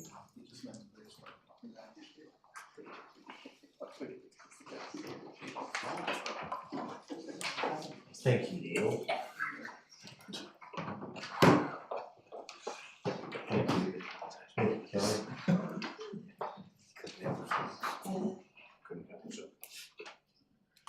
Thank you. So this report is seeking to update delegations and delegate to the Deputy Mayor the ability to sign an emergency declaration in the state of emergency when the Mayor is unavailable. It does need to be hand signed. So we thought that this would be an appropriate way to ensure that we have someone available at all times. I'll take the report as read and happy to answer any questions. Thank you. Any questions? What happens if the deputy mayor Well, is I was indisposed? going to raise that in a minute, but can I don't think it has to be signed in person, does it? It just has to be hand signed. Yes, sorry. Hand signed. And sent back, yes. Correct, sorry for that. But yes, hand signed. No electronic signatures at this point in time. So I'm going to move from the chair, and this is other questions, the recommendation. Someone could be the second of Councillor Goldsworthy. Just to, it makes sense that this is formalised, it's required to be, and in the times when I'm unavailable, then Deputy Mayor always deputises for me. In the instance where the deputy mayor isn't available, normally what I do is indicate the chain of who that might be.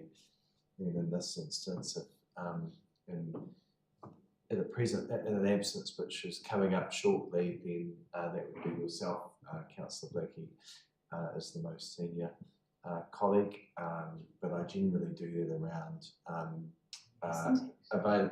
well, it's my opinion. That's all right, he's not the most senior. He is the most senior at the table. He is. He's not a serving. Yes. Thank you. Thank you. I wasn't meaning in terms of age.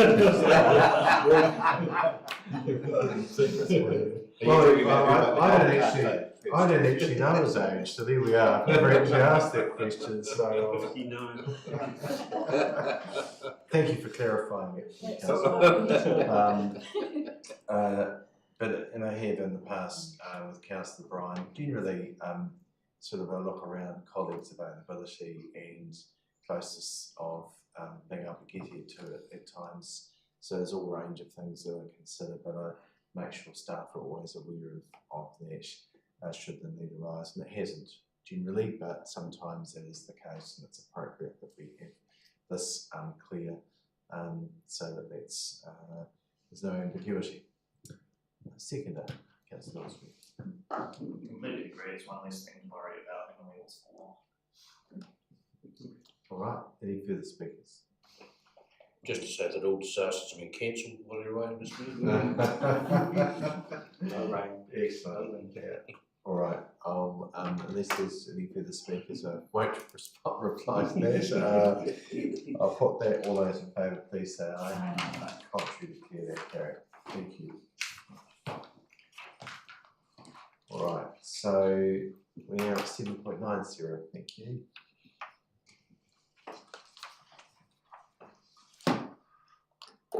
Thank you. It's that time of year when we actually set the meetings for next year. So we have the same patterns that we have had for the last few years, as it seems to be working well, with one adjustment.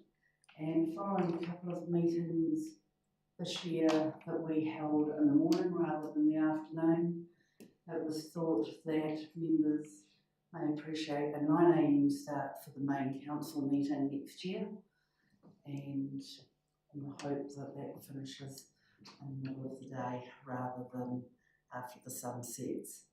That is the only proposed change. Otherwise, I'll take the report as read. Thank you. Any questions? Yeah.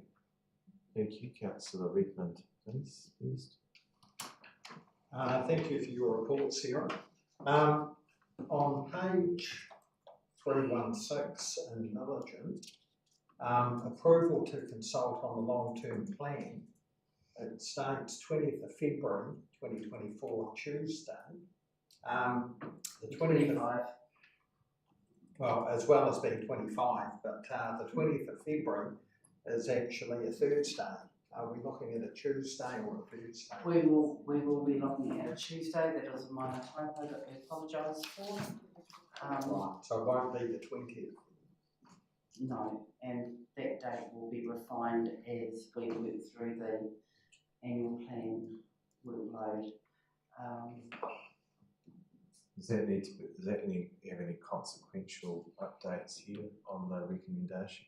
We can take that line out to avoid confusion, because as I say, depending on our annual plan timetable, that report may be incorporated into the ordinary council meeting or another. So just remove that line. You're suggesting approval to consult on the LTP, so it's under B2. I could just change the 18th. To the 18th, we'll just make it the 18th. Yeah, why not just change it to the 18th? Right, any other questions? Councillor Evans? Councillor Evans? Councillor Evans? Yes, I'm proposing a slight change. Could we I don't know what's in behind these, if they're just in the days and times as they have been for some time or not, but could we switch the order of CNR and DPNR committees? Because UNR has 4 members in common with CNR, and only Dan is on both UNR and DPNR, so it would, I'm on all the committees. yeah. Yes, you are. So what I mean is the order. So basically what I'm suggesting is, could we have UNR at 9 followed by CNR at 1 and then DPNR at 3:30, because the first 2 have 4 members in common. And then the latter 2 have 3 members in common on those 2 committees. Whereas I don't mind. Is there a reason why, Sarah, that's been? It was used to be. Probably been a mixture of the membership at the time and tradition. Is there any objection to shifting that around? So we just think Doesn't worry me. use of time really. So I'm comfortable with that. If, when we come to a meeting, no one seems to be objecting to that. Any other questions, Councillor Mills? No? Councillor Fulton? Just noting that with respect to the Waimakariri Water Zone Committee, I imagine you'll take into account making changes, coming back from February, May onwards, and in the constitution of the body or whatever. So We've been in contact with ECAN until we get back from them on confirmation. These are the tentative dates. Yeah. So you probably, no matter what happens, you probably keep that time slot available for current members, and Thank you. Thank you. Any further questions? Prepared to move with your amendment? Oh, sorry, not amendment, but with the adjustment you've proposed. And there's a change to the B2, the approval to consult, being the 18th of February. Okay. Senator, prepared to second that. Second, Councillor Blakey. Do you wish to speak?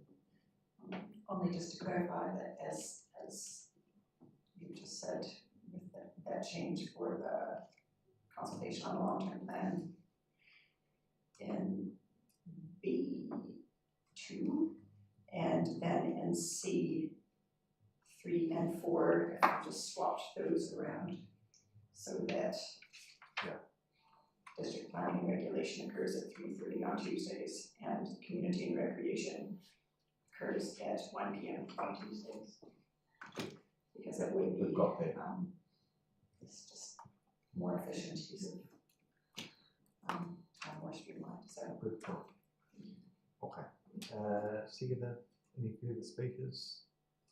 Just Sarah, thank you for accommodating the earlier start time. We'll discuss that and think that is a good suggestion and a bit more of efficient use of our time. So thank you for accommodating that, because I think from what we discussed it seemed to work for all colleagues. All right, any further speakers right on fire? I'll put that. All those in favour, please say aye. Contrary, declare that carried. Thank you. So we're now at matters referred from committees or community boards. So that's proposed closure of Stockwater Race R3A. Jason?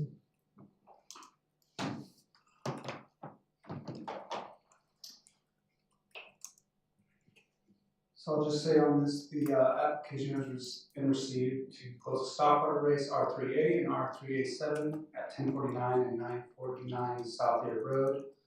Races have not conveyed water for several years and no longer required for stockwater. Both properties have existing access to Stockwater Race R1 for any stockwater requirements that may arise in the future. There's no financial or performance impact on the Stockwater Race scheme because of this closure. And this was presented for the Oxford Hooker Community Board on 4th of September. We recommend the approval of the closure of this race. With that, I'll open it to any questions. Thank you. Any questions? Do you wish to move, Councillor Williams? Maybe Councillor Williams, seconded Councillor Redmond. Please. You have a question, yeah? Thanks, Jason. How many stock water race closures have there been in recent times? Why I ask is that incrementally we get one every so often at one stage. Well, I'll just ask the question, thanks. There's been 4 race closures in the past 5 years. That's all? Yep. Okay, thank you. So you're prepared to move, Councillor Williams, seconded by, I don't know, put your hands up at once, Councillor Fulton for change. Yeah, Councillor Williams. Yeah, I think for this side actually asked that same sort of question in a normal meeting, and it's no effect whatsoever on the water race for enclosed in the same property, so it's not as if it's going to impact on anything else, so thank you for the report. Thank you. Seconded, Councillor Fulton. Yes, I also supported the recommendation. I'm also aware of the sort of incremental risk of closures. It's sort of a little snip and a tuck there, and other neighbouring landowners sort of access to supply. One of the things I urge is that we consider, particularly our down country part of the network, is that some of these stockwater races actually flow through our urban residential areas where there might not be understanding of the importance of stockwater races. So that might just be. So as long as we keep communicating with the community about the value and the purpose of the stockwater races, then I'm all in support. Thank you. Okay. Any further speakers? Councillor Regan. Thank you.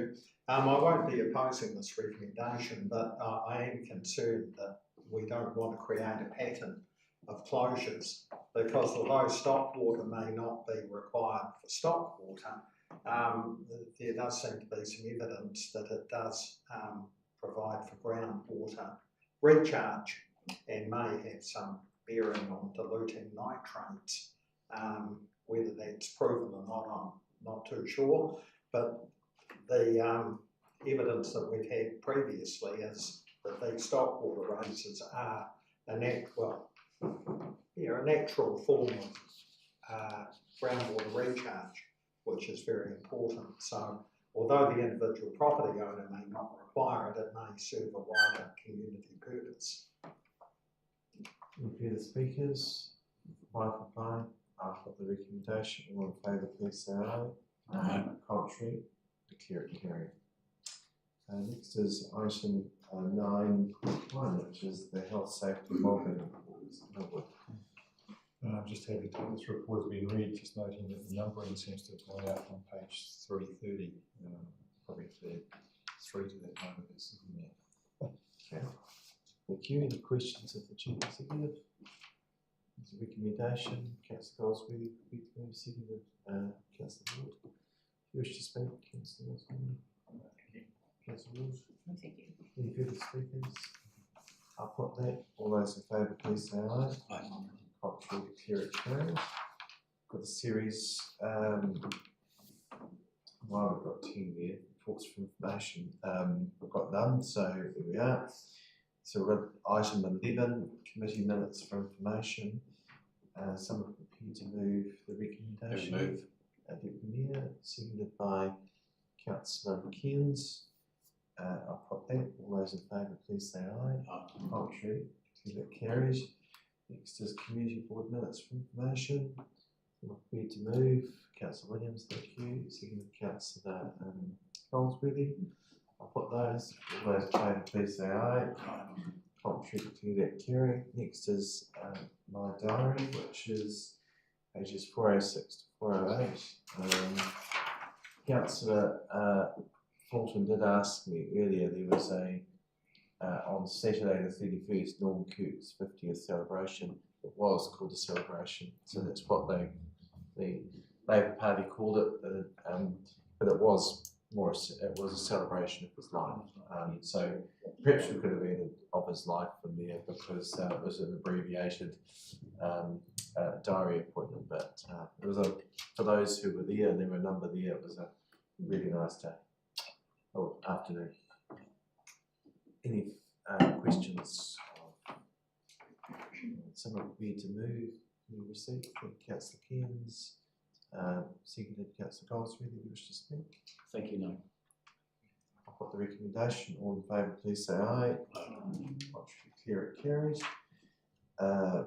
Still the iwi relationships, we've got a just an upcoming conversation just to around our three waters, just in terms of just briefing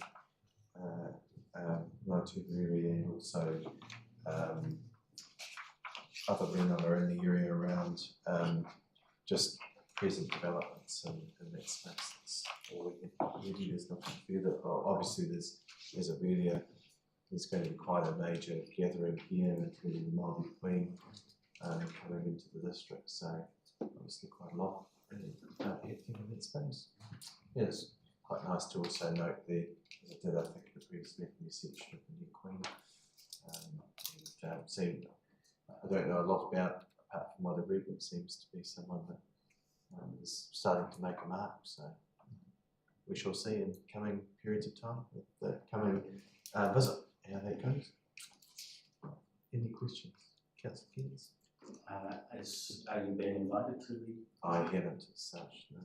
But it's not to be, it's not unexpected, it's a gathering for all Māori throughout the country, so it's quite a big undertaking. I understand there'll be a substantial amount of people there, so I'm not expecting an invitation. Thank you. Any further questions? Greater Christchurch Partnerships, I'm ready to update at this point. I've got a meeting with mayors and the chair on Thursday morning, and I guess that'll discuss upcoming meetings and that are proposed as well, whether there's a need to be holding those as proposed or whether they might go into another month, because there isn't a great deal on the agenda presently. There's no point in meeting for meeting's sake. Anyone, Nikki, anything you want to add there? No. Any questions? Government reforms, well, it's just many. And the note, one around planning was announced at the weekend, and I got a letter yesterday or overnight from Chris Pink around that. We'll see where that heads. It's not a new issue. The regional planning has been raised before by the previous government. We'll see where that gets to in the fullness of time, what's proposed, and obviously we will undertake, we'll have a workshop with colleagues and see what our views are on what's proposed and make the necessary submissions that we would like to. The note RM reform has also been announced recently as well, so it does keep our staff fairly on their toes with all the various changes going on, so it's good. Any questions? Community water management strategy. That's the full time. If we just keep these updates reasonably brief, would be good. Thank you. A couple of minutes would be good. Happy to do that. I note that the Water Zone Committee's got environment awards coming up in the town hall, in conjunction with the Council's Community Service Awards and some youth awards too from Youth Council. I'll also note that out of interest, the Oxford Community Board has sort of conveyed some updated information to its to members and interested parties, as well as not being interested, but you know what I mean, to others interested in the Woodstock Quarry appeal.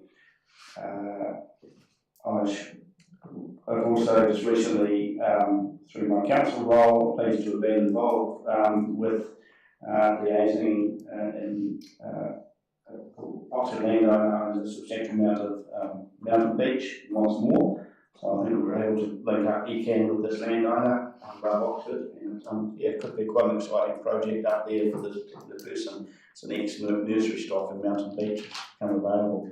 So we're a private planting project, so I look forward to keep on working on that one. Yeah, bring it to fruition. Continuing an interest in solar farms and in the Kaikoui River, quite separately. Kaikoui Electricity Salinity weed controls we talked about, and the condition of aquatic life. And finally, just for anyone interested, I did come across a substantial account of the history of the modifications of the Waimakariri River since 1923, and it does just show that, that even back then they knew the effect of modifying the river, straightening the channel, doing all sorts of things. It's a long dry read, but for those that are interested in it, just put some context that there's a long history to the Kaipoi Waimakariri River channels. So thank you. You said it was a long dry read. Not unintended. So, thank you. Any questions for Councillor Paulson? Okay, climate change and sustainability, Councillor Meadings. Shall I attempt in a few minutes? The Canterbury Climate Partnership Plan is to be formally launched in December. Our council is leading the work on the Canterbury Wide Risk Visualization Tool, and we're also co-leading the Regional Blue-Green Network Plan with Selwyn to support member councils in their own locally led implementations. You've all seen NEPA's recently released new updated climate projections, which are for the most part fairly consistent with the 2022 report we've commissioned, but there seems to be a change in rainfall projections towards a much drier prediction than was previously modeled. So they're just really looking at that and how they came to that position. Staff are working on bringing all the various work streams in the climate resilience space together to better coordinate efforts, efficiencies, and governance. That's a work in progress. Nothing to report at this point. I attended what may be the last one for a wee while, the Christchurch City Council's Coastal Hazards Working Group meeting last week, and they've now completed their first pilot working with the communities of Whakaroho, Littleton Harbour. And we went over their draft consultation document for the Coastal Hazards Adaptation Plan for those communities, which will go to their council at their next meeting for approval to go out for consultation. That's a culmination of a lot of work over a long period, and it's been a pretty well-run process. They've worked with staff, they've elected members, Mana Whenua, and a panel of local community members who would be in those affected communities. So they're now looking at their engagement plan and any improvements they can make going forward for any other areas that they look to do this in. But there are a lot of lessons to be learned. We've actually picked up quite a bit along the way, and it's been a really valuable process to have been able to sit in those meetings as an observer and just pick up on what they've done and how they've done it, because this is the second time around. And they certainly got it a lot more right than they did the first time around when they tried this exercise. The Mayoral Forest Biodiversity Champions meeting was held this month with attendees across 10 Canterbury councils. Our council, Selwyn and Ashford, presented to the group on their biodiversity strategies, again, to help councils who are doing that work elsewhere understand various approaches that have been used. The work's still ongoing with revitalizing the Canterbury biodiversity strategy, which needs a bit of a revamp. There's a lot of interest being shown in participation by not just councils, but tertiary institutions, research institutions, local environment groups, the whole range really, and they've got a 12-month time frame to deliver that strategy. Last week, I attended a combined group meeting of the region's biosecurity advisory groups. So we're in the Northern Bag, what a lovely acronym. But yeah, everybody got together in Goleston, which was fairly central. It was good to get together and hear from everybody and what their challenges and solutions are to regional issues, but it's a really wide range of issues. And really, I don't think that any two areas have the same challenges with biosecurity.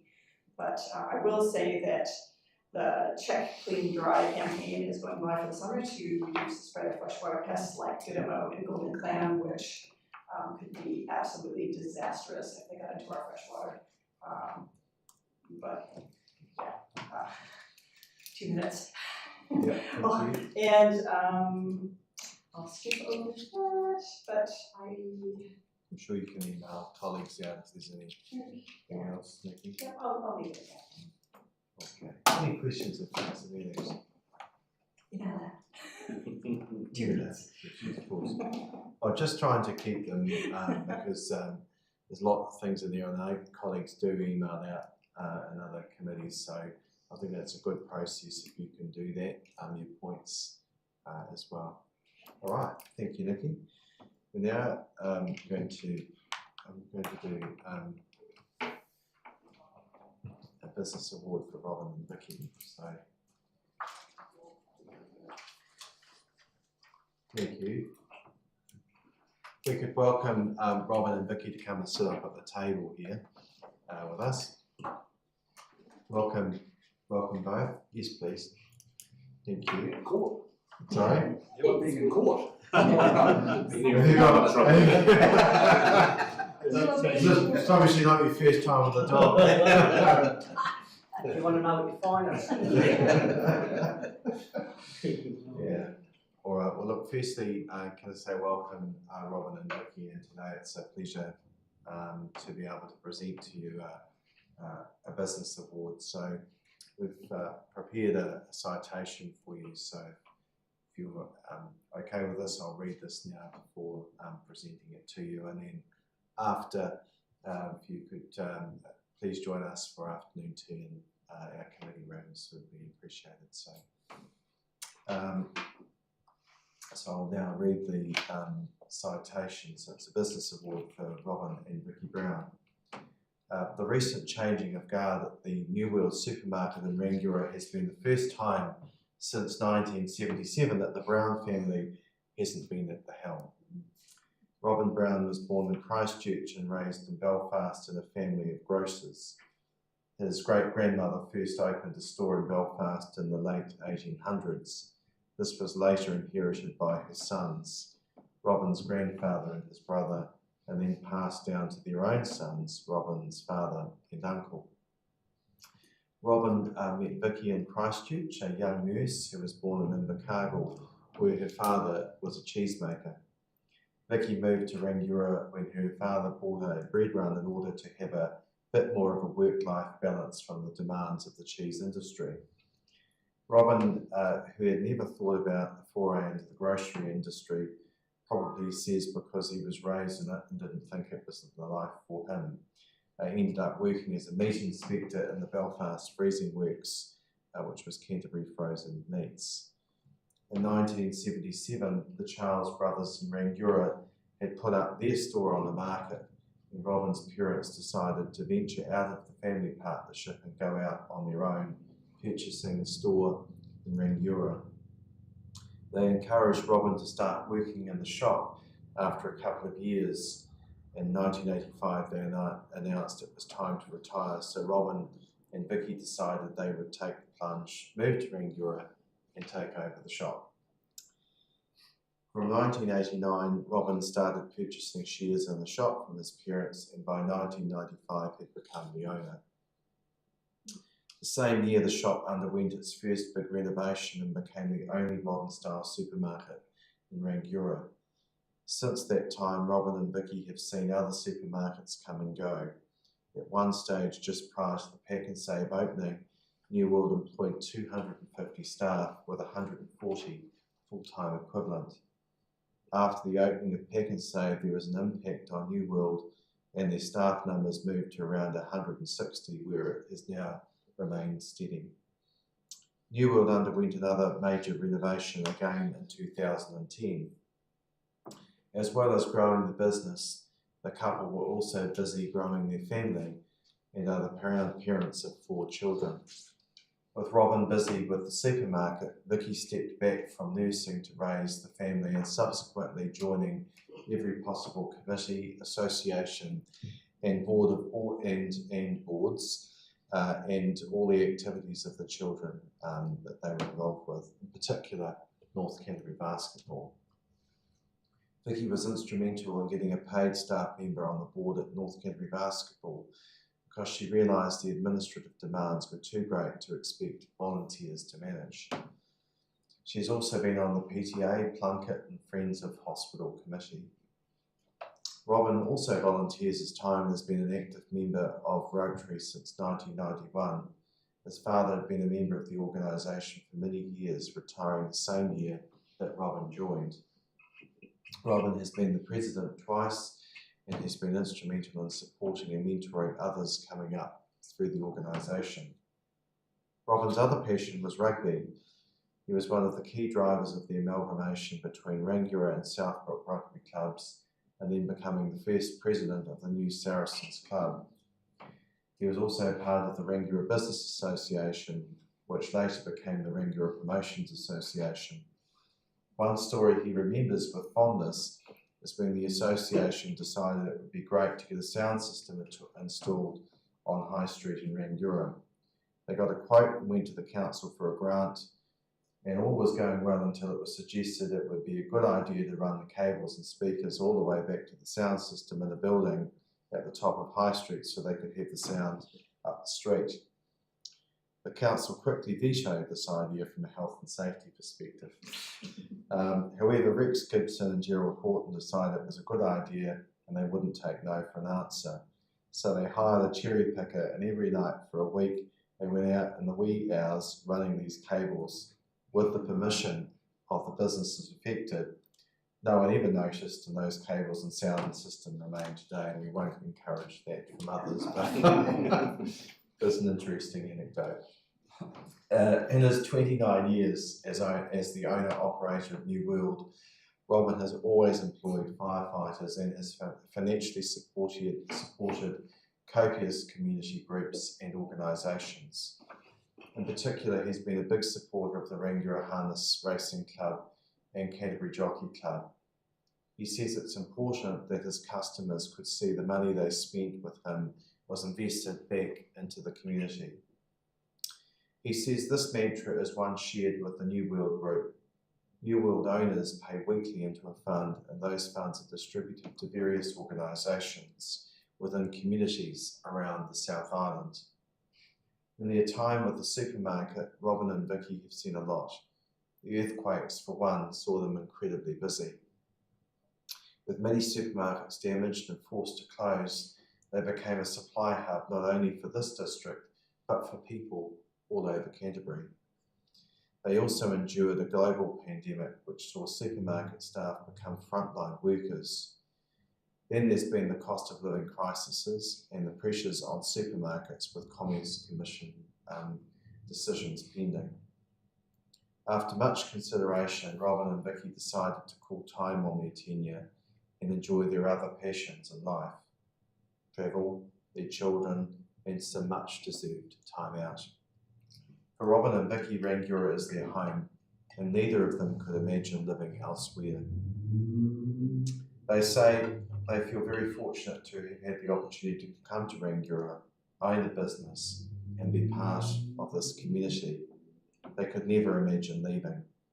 Robin and Vicky are very worthy recipients of a business award and grateful acknowledgement of their service to this community. It's now my pleasure to come round and present this to you both on behalf of a very grateful community. So colleagues might want to acknowledge that with the appropriate.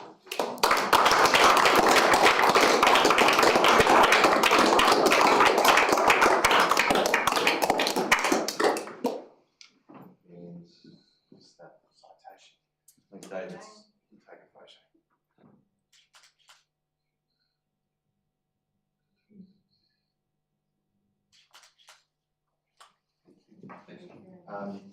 Now I'd like to invite you to join us for some afternoon tea. Colleagues, we're going to break now or adjourn the meeting. And so we'll go through to the committee rooms at some afternoon tea and reconvene about 3:30. Join us. Thank you.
One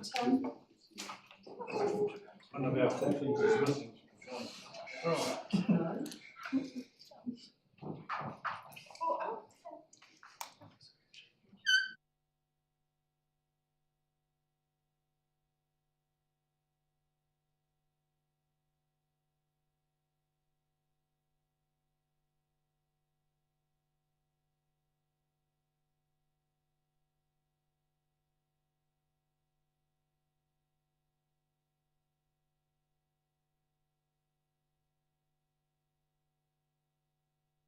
Our meeting reopened, so I come to the last two portfolio updates. So firstly, international relationships.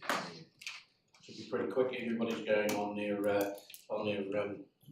overseas excursion, leaving as of 3 days' time. First of all, Robbie's gone, so that's that one. And may I just say, because I need to say it for clarification, just in case anyone's listening, it is self-funded, so everybody knows, just in case someone forgot. And property portfolio, that's there's a property portfolio, is on Thursday, the property meeting. We've got a sale pending on 61 Ahoka Road. Hopefully we'll know more about that on Thursday, and then the minutes will be all circulated to you from that meeting. But most of you attend that meeting at some stage anyway, so only updating most of you on what you already know. Thank you. Any questions for the Mayor? Thank you. Thank you. Very efficient in your reporting. I have no questions understanding orders or urgent general business understanding orders, so for the reasons set out, you'll move that we're going to public excluded, seconded by Councillor Ward. It's procedural, so I put that. All those in favour, please say aye. Aye. Contrary,